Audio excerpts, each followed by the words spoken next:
What's up, bro? Doing Not a much, virtual. man. It's like we haven't been talking for 5 minutes already. I know, right? Nobody else knows that. We're doing a virtual hangout. Me and Jeff with Elton Productions presents, and this segment's called Virtual Hangout. I figure we could change the name every episode. I'm with that because the Uh, the name All Things Music was pretty boring. I'm not gonna lie. It's Oh, you it's didn't too have to go there. standard. You It's didn't too... have to go there, really. But yeah, let's change the episode name for every episode, and then we'll see what happens. What do you think? Sounds good to me, man. Let me shut my door real quick. I probably should have been professional about this, but one sec. Okay. Had to get the cat out of there too, so. And he's back. Yeah, we have a cat now. It's been fun. It's pretty interesting. They have a lot of attitude. Yeah, he's being raised by a dog, so he's already acting like a dog. It's pretty funny. Yeah, I just play fetch and stuff. It's weird. Yeah, he drags his toy around the house and hands it to you. It's funny. Okay, we're virtual hanging out with Jeff here, and here's what I want to do, Jeff. I want to pick up where we left off. I want to recap our quasi lesson on parallel processing vocal, and then I'm going to let you take over the screen and show me where you're at on your session. Okay? Okay. Sure. Sounds good, man. So here's what we were doing. I was going through this session Compersion, which is an Ariel's Bone song, and I was showing you essentially what I've got going on here. Here's my vocal bus parallel processing right here. Okay. And Yep, I've got, for the record, Dave is on Pro Tools. I'm on Logic, so it's gonna look it might look a Sure. little different from one screen which to is another, actually so. cool because I think they're the two most popular, and anyone will get to see both strategies. But sure. Yep. So obviously, on this session, I'm running all your vocals into one bus, and on each vocal track, I have the channel strip, as you can see here, hopefully. Mm-hmm. And I'm using the filters. I'm using and engaging the channel strip compression just a little bit. Mm-hmm. And then when I go into the bus, I'm using a channel strip again. The theory is on a console, Jeff, on a real console, you're going to have all your channels and you're going to bus them onto a bus on the console. Okay. And gotcha. Guess what? That console channel also has a channel strip on it. And that compression also gets used again, right? And that's how you get to EQ and have so much control over that bus, is because you've now got a channel strip on that bus too. Mm-hmm. And as you can see, this is the channel strip on my bus, and I'm using the channel strip compression again, all very lightly, just a little control. Oh, no yawning, come on. Just kidding. Dude, it's been a long day, but it's early. Yeah. Let's say it's 7 a.m. We're getting going here. It's 7 a.m. It's totally 7 a.m. Don't look at the clocks on top of the screen shares. It's 7 a.m., you guys. Oh, that's right. Oh, by the way, I want to talk about compression really quickly. If you look Please on do. this, Yes. If you look on this channel strip, I've got the fast attack button engaged. Okay.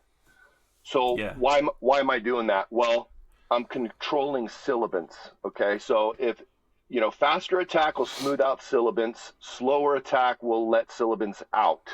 Okay, that's the general rule. And on the channel strip compression, I've got fast attack engaged because I'm controlling sibilance. But then at the end of my chain here, going into my delay, obviously, and that's just a quick overview of the delay. After the delay, that's where my wetness is coming from. you baked in a little reverb. You gave me some reverb tracks. So I am not putting reverb on this bus at all, actually. And I rarely do. In fact, I track with a little reverb baked in on my voice, for example. I rarely add more reverb unless it's specific to a part or a track, and I might even just put it on the track. That's another thing, is when to identify to put your effect directly on the track or when to put it on the bus. That's a whole nother thing. Moreover, you can have two buses, bro. You can have just a compression bus and you can have just an effects bus. So don't be afraid to experiment with that, having two buses, okay? Moving on. I do have one question about compression. With fast, I understand the concept of why to do it on vocals, so your vocals don't go, you know, so they don't have a big hump at the beginning. Correct. What is something that you would use slow compression on? That's a great question. So slow compression, snare, kick, okay? You start out with the most slow attack and the fastest release on percussive instruments to let the transient through. And then if you realize or decide that in your mix you've got too much transient, you know, on the snare, for example, then you can start to speed up the attack until it rounds it off the way you want. Okay. But it's a good idea to always start slowest attack on a percussive instrument. Gotcha. Going back to that same concept. So it's more natural. Correct. Yeah. I mean, you want punch and transient. So the attack is a way to control the transient and shape the transient, for example.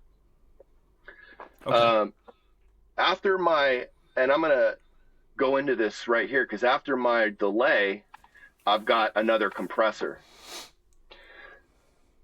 And after you round off a sibilance on the channel strip compression, when you compress at the end again, we were talking about this the other day. Oh, this didn't come up. I should probably plug. So anyway, you can't see my compressor, but I've got the attack and the recovery set so that as I've smoothed out your sibilance on the channel strip, I'm controlling and bringing back Oh, there it is. Look. Hey, there we go. There it is. Oh my God. Don't X out of that. I'm not. I won't. I'm bringing back some attack on your sibilance back in at the end of the chain. Okay. So point being, I'm smoothing it out on the channel strip, but then I'm controlling how much comes back in at the end of the chain. Yeah. And that is the point I wanted to make. And that is important. Yeah, I understand this concept because I actually have not messed with compressors too much at all. You know, we had a chat a little bit back about how in my younger years I would always get ear infections, like really, really bad ones. Yeah. So I can't exactly hear a lot of the squishiness and stuff. I'm glad you mentioned that. So it takes people a long time to hear compression and what's actually going on. So as I mentioned before, it's okay to take a scientific approach on your EQs and your impressions until you start to hear what's going on. Okay? Sure. So at the end of the chain, one last point is I would start with my attack all the way slow. Okay, to let the sibilance come back out. And as you can see, I'm compressing quite a bit. This translates to about 6-7 dB of gain reduction and then 6-7 dB of makeup gain. So I'm squeezing it pretty good, bro, right? And I'm also injecting some harmonic content with this drive button here, which harmonic content sounds awesome on vocals. It allows it to cut through. It brings the mids out. It's very pleasant if done on the right sort of compressor. You know, obviously, if this was like some other sort of distortion generator, you'd have to use it very, very subtly. But I know this compressor so well. And that's the other point is it doesn't matter which compressor you use. You just got to use one that you know really, really well. You have to pick one like your 1176 and learn it inside and out. It doesn't matter which one. They all have a little bit different character. I love this one because it's so versatile and flexible. And I love the drive knob here. And it gives it that nice little bit of saturation, harmonic content on the vocal. And I just love it, okay? And then I back off the dry wet, but I back off the dry wet knob just a little so that it's not so intense, so that I can control it. I always use it at about 80%. So I'm letting a little natural through, and I'm just blending it out just a little bit, so it's not so intense. Okay. And so back to the attack. Lastly, I'll just say that start with your attack all the way slow, and then you're going to hear the sibilants coming out real good, right? Again, and then back it off, speed it up until you feel like your sibilants is being controlled again the way you want it. And that's to taste. All right? Done. Before we move on, I just want to say that I am filtering it pretty aggressively on the channel strip. I'm filtering it all the way down to 5.8 kilohertz, and I'm filtering it up to about 100 hertz. Some people refer to that as a telephone thing. Obviously, it's not aggressive to a telephone thing, but that way I'm not stacking frequencies. Yeah. Okay. There you go. There's my vocal processing. Let's flip over to your session and see where you're at. Cool, man. So this, just for the record, this is the first time I've ever tried parallel processing. This is a song I'm working on.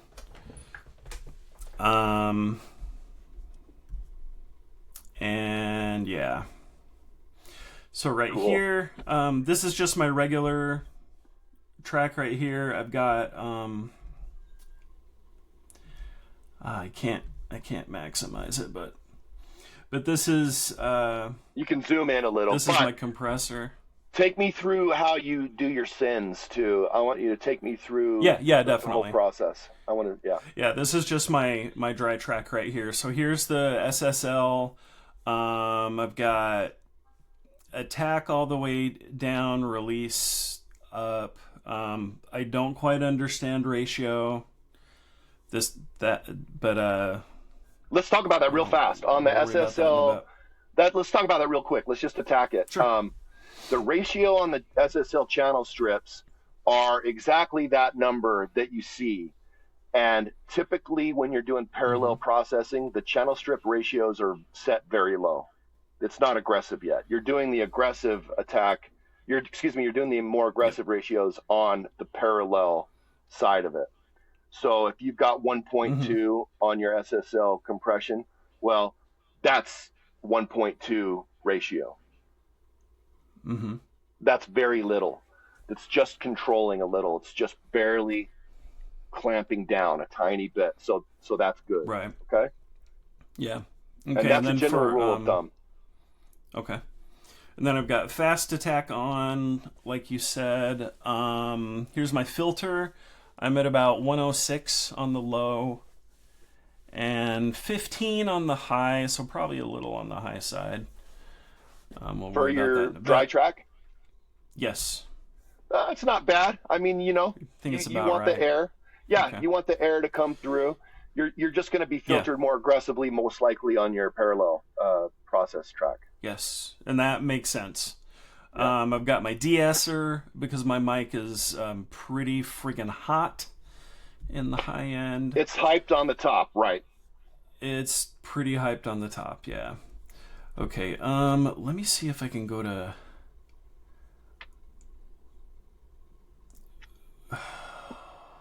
Oh, that's good coffee. Screen this. I've got the Basin Blend coffee from the Snow Basin Blend coffee, and it's delicious, by the way. I ordered it from Nice. Daily Rise, and it came in 3 days, and it's ground for you, and it was $17 for 15 ounces. Okay, go on. For a nice bag. Okay, Yeah. cool, man. Very I'm good. a big coffee guy. So here's how I have that routed. So I've got it routed. You told me before to set it to pre. Yeah. Is that correct? Okay, pre-fader. Yeah. Okay. And you want to talk about why? I think it's important. I don't know why. I'm gonna remind you. I'm gonna remind you. We're gonna go over it again. When it's on pre-fader, your dry vocal track is going into your master bus mix, as well as the parallel track. If it's not on pre-fader, your dry track will not be going to the mix. Just your parallel track will. So the reason you want it on pre is so that you can blend and balance your straight dry track with your parallel processing up underneath. Oh, okay. All right, so that makes sense. Yeah. And you definitely need it. That's like a requirement. Or else you'll have no dry stuff at all. Correct. So. There's times and reasons when not to do that. That we don't have to get into, but it's particularly like on a drum bus. There's different reasons not to do that, but typically not for me on vocals in particular. Okay. Okay, so right here, I can't maximize my screen since I'm screen sharing. It kind of crunches in. All right. I don't know why I can't get That's to the. Okay. I mean, this is the top channel though. Just some EQ. I shaved off some high at about 8. Nice. Low at about 100-ish, 110-ish. And that's your parallel track? There. Is that what you're saying? Yes. Okay. Yeah, this is my parallel track for Just Effects. I dropped these a little bit because I was getting... It sounded like some conflicting stuff, which almost sounded like phasing. Yeah. But whatever has happened thus far has kind of worked itself out. Yeah, you're going to be blending and folding that parallel track in. So either you're going to do some heavy effects and heavy compression and blend it in a tiny bit, or you're going to do it mildly and blend in it more. It's a balancing act. You're going to be blending the parallel with your normal vocal tracks. And of course, that's all to taste. Yeah. So, okay, go on. Now I want to see your effects plugins too. Yeah. This is just kind of an experiment, but this is pretty similar to what I had when I was running in series in the other project file.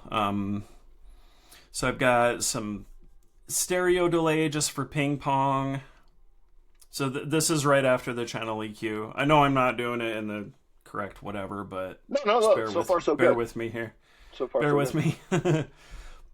Got a little bit of tape saturation. Can you see the windows okay? The graphics and everything? Okay, cool. So a little bit of tape saturation just to give it some character. Very cool. Got my 1176. And then the input's up kind of high. Again, first time using this stuff. What's after your 1176? So show me the 1176. Yeah, after 1176 is reverb. Okay. Like a really long reverb. Pull up the plugin. Let me look at it. Let's see if it'll pop up. Yep. Is it showing for you? No. But... It's not showing? Shoot. Yeah. Still not showing. Is it doing that blank window thing like yours was? Yeah, I just don't see it at all. But yeah, this is an experiment to see what we are capable of when we're screen sharing. So. Okay. So here's the stereo delay. Can you see that? I want to talk about the reverb in your chain. You tried it both ways. A lot of guys will do effects into compression, and compression will be the last thing in the chain. And obviously, when you're compressing that reverb, the reverb mix is going to be a lot lower. Versus when it's at the end of the chain, your reverb mix could potentially be higher. Because what's happening is it's compressing that reverb junk in. It's folding it in when your compressor's at the last of the chain, and then you fold that in under your vocal balance. So something to experiment with. You can try it both ways. Obviously, if it's working for you, just go with it. But you may have to EQ your reverb at the end of the chain too. In other words, you may have to if you've got if you've got EQ controls on your reverb, you might want to high pass, low pass them pretty aggressively, you know? Because let's talk about that. If you walk into a cathedral and you go, hey, or hey, that 7K, 8K, 9, 10K is not going to reverberate in that cathedral. It just doesn't. It reverberates more down like 5, 6K. Okay? So it's more natural to EQ your reverbs a bit tighter, like 5, 6K, and then lower down, 200, 300, 400, 500 hertz, depending on what you're EQing. Context is everything, as we've talked about. Gotcha. All right. But I just wanted to mention that. So something to think about when you always EQ your effects. Okay. Yeah, it's got it doesn't look like it's got an EQ on the reverb plugin itself, but yeah, I can throw an extra EQ in just right there and do the thing and whatever. Is there an expansion on your reverb? I could show you mine, but is there an expansion button on that reverb where it expands and gives you the additional controls? It's primary and I've just got I don't see anything that like super expands it, but I've got room size, dry level, reflection levels, or reflection level, reflection delay, or reverb delay, so like a pre-delay. Pre-delay, let's talk about that. That's okay. On a pre-delay, you should consider your tempo, but you always want to use a little bit. It's going to hang out around 30 milliseconds to 60 milliseconds. On a vocal, you don't need as much. On a drum, you would want more. So experiment with your pre-delay. What that is going to do, Jeff, is it's going to allow the initial transient of the vocal to come through unaffected. Yep. And then 30 milliseconds later, the effect kicks in. That can bring sibilances forward. That can bring the punch forward. So, you definitely want to use that. Yeah. Yeah, right now I just have the pre-delay turned down because I'm not working on the final thing. This is just an experiment. Exactly. And you're considering that now. So you're gonna maybe try it. You're gonna try 30 milliseconds depending on the tempo of the song. Yeah. The slower the tempo, the more pre-delay you can get away with. The faster the tempo, the less pre-delay you need. And that's the same rule and logic of percussion, of a percussive instrument. Mm-hmm. Okay. Then that's it. I mean, that's all I've got on there, so... Okay, let me show you real fast. I'm going to flip back over to me, and we'll go back to you. I want to show you my reverb. Okay.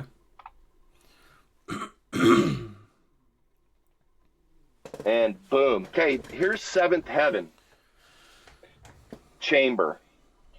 Here's the length of the reverb. On a slower tempo, you can get away with more length. On a faster tempo, you don't need as much length.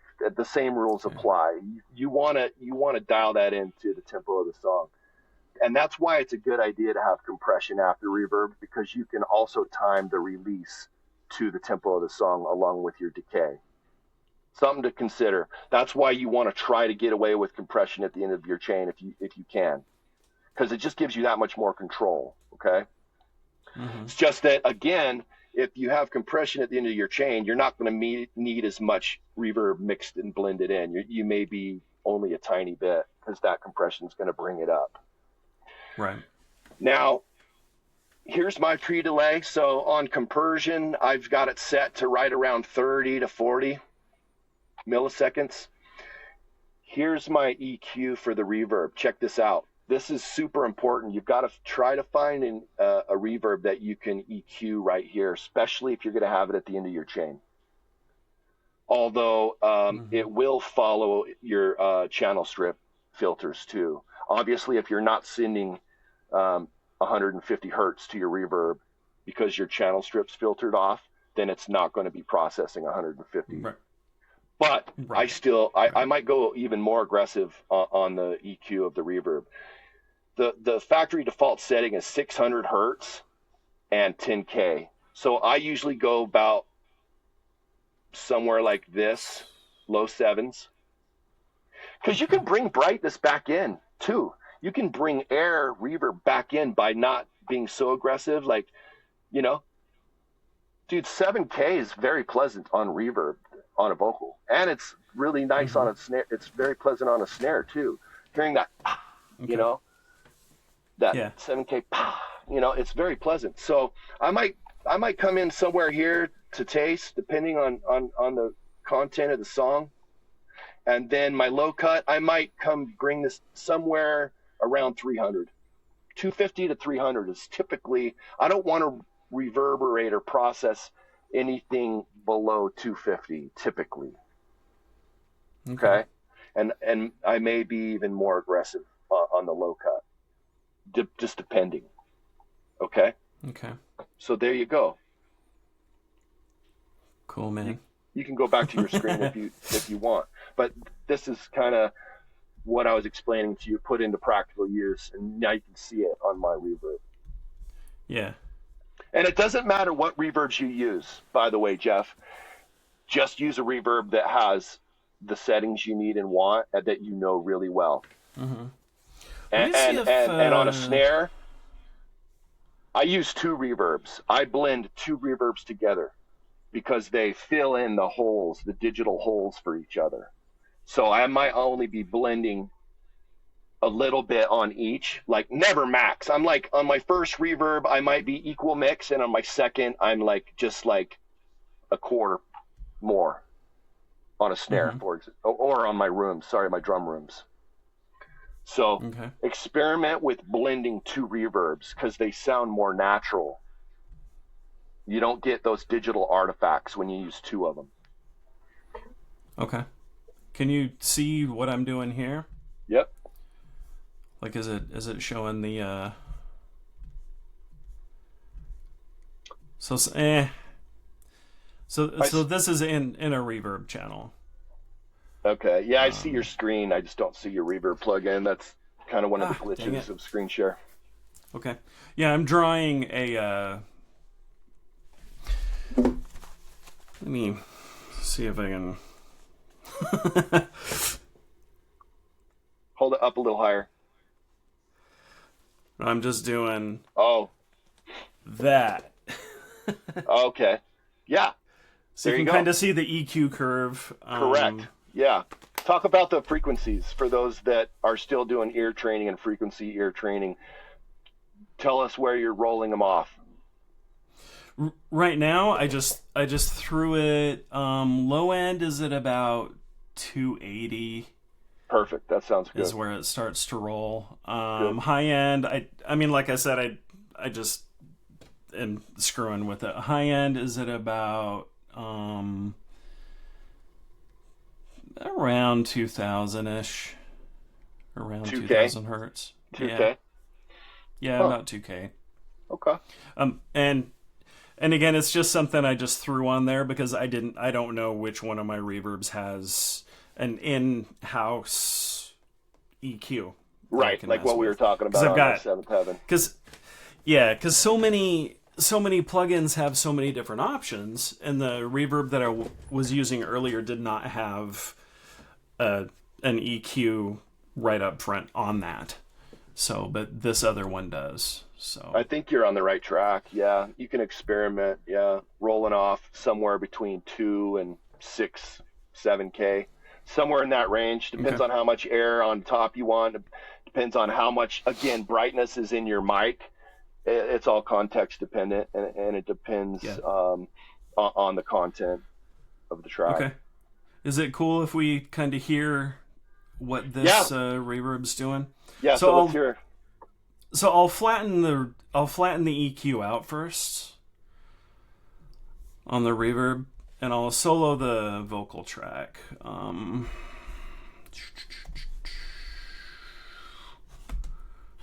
When the love is gone forever. Okay, so here's no reverb.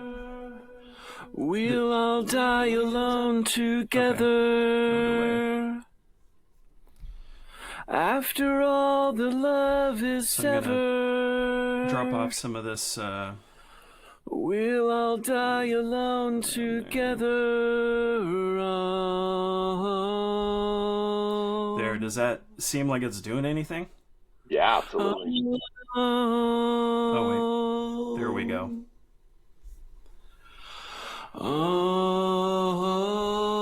So here it is flat, right here. And now I'm going to EQ it a little. When the love is gone forever. Now it's EQ'd. We'll all die alone together. Can you hear a difference? Yeah. Yeah, okay. It takes out the harshness. But hit stop. Okay. Hit stop for a sec. When that EQ comes in, it takes that the effects harshness completely out, and then you're left with a nice mid-range, and the effects, you're quote hiding the effect, which that's a good thing. So you're not stacking harsh frequencies with your effects. So that's exactly right. Gotcha. Okay, you're lucky because I can't hear a difference. Like it's my ear thing, but the way that I know that I'm doing something right is by everybody else's feedback. And like you said, the scientific approach at this stuff, that's what I'm throwing into everything now. So if this works and everyone says it works, great, because I can't tell if it's working or not. Well, yeah. So I go off of what other people tell me.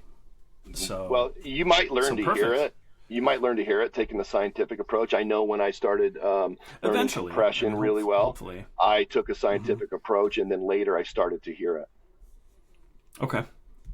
Cool, man. And as long as you're not stacking those frequencies, then you're doing it right. Okay. If you want, I can show you how the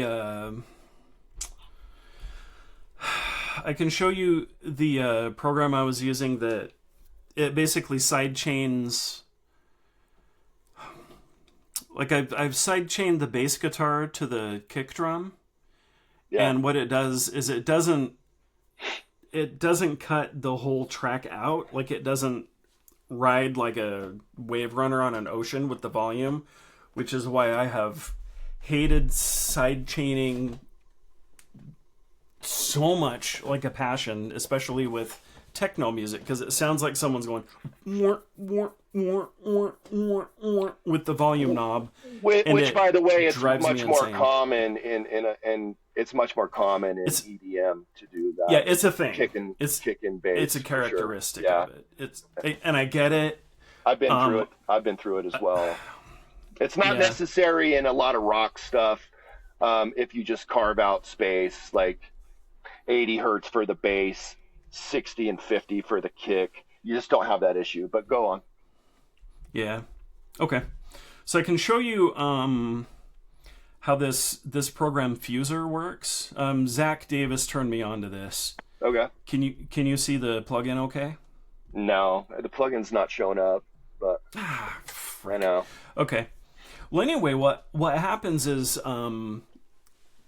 if you sidechain the bass guitar to the kick, it'll find out what frequencies are conflicting, and it'll dip and resolve just those frequencies. Yeah. So it's not going to dip the entire track. It'll do just the frequencies. So I'll show you right now. See, here's the kick and the bass.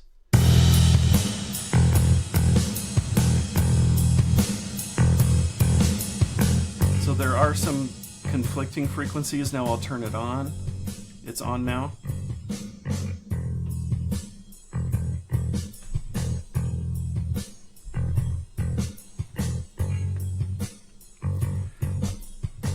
I don't know if you can hear it clicking back and forth. It's pretty subtle.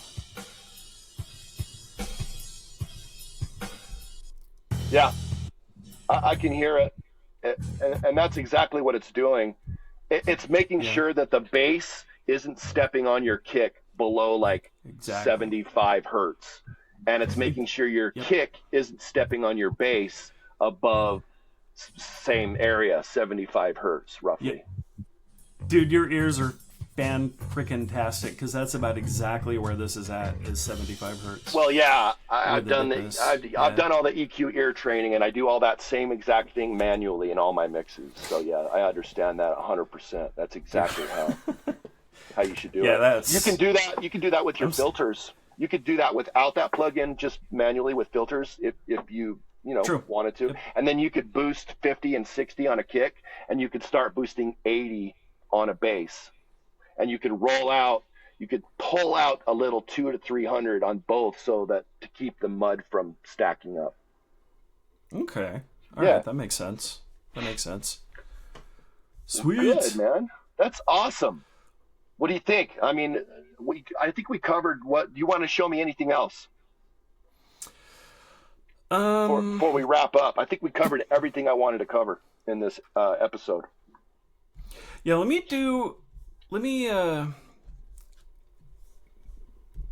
kind of show the difference between a series and a parallel. Okay. As far as effects are concerned for the vocals. So I'll just solo out the series effects right here. So here's you can see everything okay. Does it say old chain at the top? No, I can't see it. I don't know if it'll come through on the... Okay. Well, anyway, this is the effects for the old chain. The old vocal chain. This is series. When the love is gone, it's very... You can tell when the compressor kicks in. It's like... Oh. We'll all die alone together. I mean, it doesn't sound bad. After all the love... But... The thing that I immediately... It's a little muddy. The thing that I immediately noticed is the frequencies are stacking in the 7-8K area. And it's really harsh and brittle, and the syllabants is way overbearing, and the breaths and stuff. So you'd have to literally de-ess the living hell out of that for it to kind of get controlled. Yeah. Okay, and here's parallel. Just kind of doing what we were talking about here. Mm-hmm. So here's parallel. I love this. When the love is gone forever. I think I forgot something. Let me see. We'll see how this goes. When the love is gone forever, we'll all die alone. How does that sound comparatively to the first one?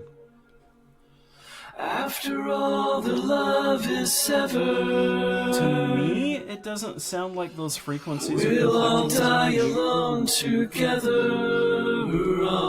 Yeah. Make sure you're talking when it's hit stopped, or else we won't be able to hear you. Oops. So okay. I can immediately tell that the frequencies are not stacking like on the series one. Okay. So it's way cleaner, way less brittle, way softer, and more pleasant to the ear. Yeah. Cool. So yay! That's the goal, bro. that's the goal. Right on.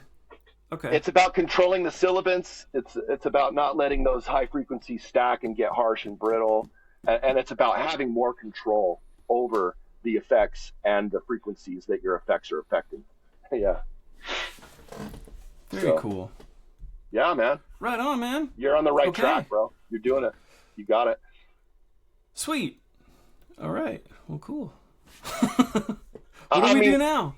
Yeah, well, I just want to end. I want to end with this. If you had one vocal track and you copied and pasted that same vocal track and put it right next to it, and then you compressed the shit out of it, or put a little bit of reverb and then compressed the hell out of it, you're essentially similarly doing the same type of parallel processing without using buses. Okay. However, with buses, that makes sense. You have more control because you have more sends to play with. You can send and more effects or less effects. So buses have a tiny bit more control, but essentially copying, pasting the same track and compressing it or affecting it is also considered parallel processing. So. Okay. I remember you telling me one time about how this is how you kind of, like how you copy and paste another one, compress it like crazy. You said that that's one way that you help with de-essing. It was a long time ago. It was like a year something ago. Because one you just leave dry, and then another one you did something to it. So the S's are natural on one, but the Correct. other one, the volume is up, but the S is dropped on one of those. Sure. On just one, so it kind of, overall, it levels it out. Right. That way you can compress the one that you've controlled the S's on, and you're not just compressing the S's back in. Yeah. Right. That's a great example. And I do that on parallel buses now almost all the time, but there still might be, I still copy and paste a drum, a kick track or a snare track and blend them together and like trigger one and not the other. And I still do that all the time on drums in particular. The kick and the snare mostly.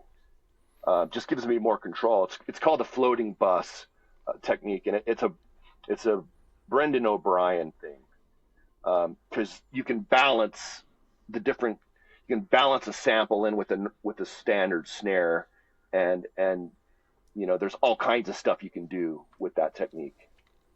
Oh yeah, for sure. Next episode, let's do the drum room and the floating drum bus thing. What do you think? Man, you're gonna have to do all of it on that. Because I will. Well, I'll show you. I'm working on just a little bit at a time here. So. Of course, that's the point. So I say next episode, let's go over and talk about floating drum buses and the floating drum bus technique, and I'll show you in a mix what I've got going on to get the drums the way I do. Okay. Big and bombastic, but controllable. You know. Sounds good. I can show you kind of what I've got on my drums thus far. A while back, you let me know to double a drum track and just squash the crap out of it, or squash the crap out of just the snare. Mm-hmm. Or do it on a parallel. Sure, same thing again. You either do it on a bus or you copy and paste it and do it on one. And I want you to try it on a bus next time and see how it goes for you. Okay. This one I've just got, the compressed track right here is just snare, like everything else is muted, so.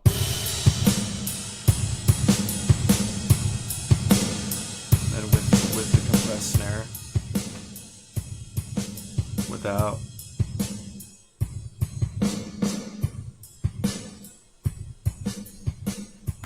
Yeah. There. So you can kind of tell it brings some life to it. It brings that room junk in. It folds that room junk back in, which makes it jump out of the speakers, and like you said, brings life to it. And it's cool stuff.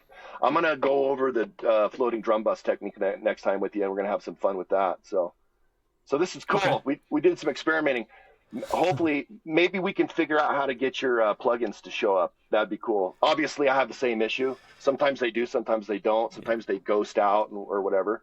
But let's mess with that so we can try and get your plugins to show up. Did any of mine show up, or were they all blank? They were all blank? Yeah, they just aren't showing up at all. I can see your Logic screen, but... Well, that was fun. Man. I gotta pee, so let me just do an outro. This. You're an old guy. How old are you? This was fun. I'm 50, bro. I'm younger than you are. Yeah, you have to pee. I could have told you that. I could have told you that. I drank 3 cups of coffee, so I mean, it is time. But it's. I'll just leave all that in too. I mean, let's just leave this stuff raw. This is fun. Oh, I want to say one more thing. So this guy came and commented on our video, our last episode, All Things Music with Jeff and Dave. So he comes in and he goes, I came to your channel to watch the Dirt Cross video and ended up running into music production. And he's like, this is awesome. This is right up my alley. And then he gave me a sub. And so okay, some of my RC car enthusiasts stay for the music content as well. So that's cool. I mean, you can look at the video. Okay, if you need drone stuff, I'm into that. Like, I've made drone videos and take lots of pictures. They've been like on the news and stuff like that too. So yeah, if you need that, the stuff in the air as well, let me know. Yeah, I mean, between the two of us, there's tons of different stuff. Yeah, lots and lots of different stuff. Just a little bit, yeah. All right. Well, I'll text you in a bit and start editing this out a little bit. But yeah, that was fun. Okay. Cool. We got a lot of the experimentation kind of figured out. Yeah, thanks for the help on everything. And I wouldn't even have Logic Pro if it wasn't for you pushing me in the right direction. Right. Right. And because I don't think you can run parallel effects in GarageBand. I think it's all series. Okay. So to clean this stuff up and everything, I just want to say thanks again. So yeah, man, of course. Yeah. I love that you want to learn and come along for the journey. And like I said, I'm still really good at being a student of this, and I want to get really good at it. So yeah, I feel like Joe Barisi's grandkid. Like you're his kid. Yeah, I totally am. And then am. you're teaching me, so I'm like his grandkid. There you go. I mean, we love sharing the information. We love sharing the knowledge. That's kind of part of the community. That's part of what's fun about the community. So cool, man. All right, buddy. All right. Well, we'll talk soon. I'll give you a text in a bit. Okay, and then I guess we leave this open because it uploads the video from my computer to your I'm thing. Gonna hit so I'll leave mine open for a bit. All right. Sure. Later, bro. All right. Peace out, man.